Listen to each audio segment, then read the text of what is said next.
Tara guys, samahan nyo kami sa adventure namin sa Manila Ocean Park. And binook namin yung tickets namin sa Klook using promo code Gabriel24 so we got 3% discount. Pagdating naman namin sa Oceanarium, all we need to do is to present the QR code so we can pass through.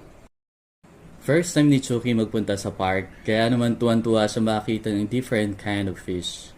By the way guys, may 8 attractions included yung pass, kaya naman sulit na sulit magpunta dito, lalong-lalo na kasama ang mga kids.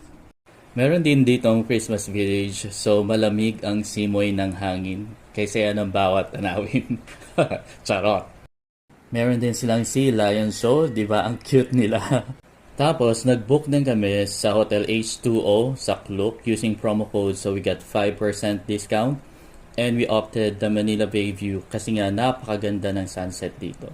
And of course, to relax after exploring the park.